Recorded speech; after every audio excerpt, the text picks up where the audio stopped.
Hello, Namaste. Welcome to Swaraj 5 News. So నమస్కారం. So ఇది Gauri 33 seed. ఇది నర్సింపల్లి శివారులో ఒక రైతుకి ఇచ్చాను. సో ఇక్కడ మరి దీని యొక్క అనుభవం రైతు మాటలను తెలుసుకుందాం. సో రైతు మన దేవదాస్ గారు ఉన్నాడు ఇక్కడ, ఒకసారి చెప్పండి సార్ మీ అనుభవం చెప్పండి. నా పేరు దేవదాస్. ఇంతకుముందు నేను చాలా బ్రాండ్స్ వాడినా కానీ ఈ గౌరీ సీడ్ వల్ల ఏంటంటే ఈసారి దిగుబడి మాత్రం చాలా బాగుంది.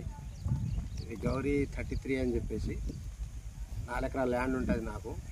ఇంతకుముందు వాడిన విత్తనాల కంటే ఇది చాలా బెటర్గా ఉంది, చాలా బాగుంది.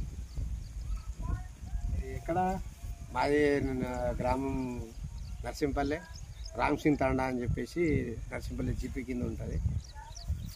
సీడ్ బాగుంది. సో ఇది మన రైతులు తెలుసుకున్నాము. సో ఏంటంటే చాలా రకాలుగా చాలా చోట్ల అమ్ముతారు.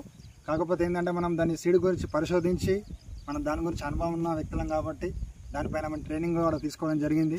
సో దీని గురించి మనం ట్రైనింగ్ తీసుకొని సీడ్ యొక్క క్వాలిటీ, సీడ్ యొక్క జర్మినేషన్ ఇవన్నీ కూడా మనము శాస్త్రవేత్తల ద్వారా, అదేవిధంగా మన వ్యవసాయ అధికారుల ద్వారా ఇదంతా కూడా మనము అనుభవం తీసుకొని మా అనుభవం ద్వారా రైతులకు ఇవ్వడం జరుగుతుంది.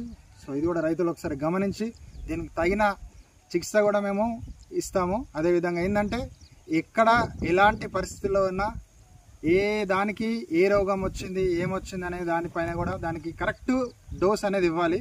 సో చాలా చోట్ల ఏం చేస్తారంటే ఎక్కువ తక్కువ అని ఇచ్చేస్తారు. సో అలా కాకుండా రోగానికి తగిన మందు ఇస్తేనే అది మనకు కరెక్ట్ ఉంటుంది. కాబట్టి సో రైతులు గమనించి సరైన ఎంపిక చేసుకొని ఈ యొక్క పంటను రక్షిస్తూ రైతే రారాజుగా నిలవాలని కోరుతూ మీ అగ్రోస్ రైతు సేవా కేంద్రం సిరికొండ. జై కిసాన్, జై భారత్.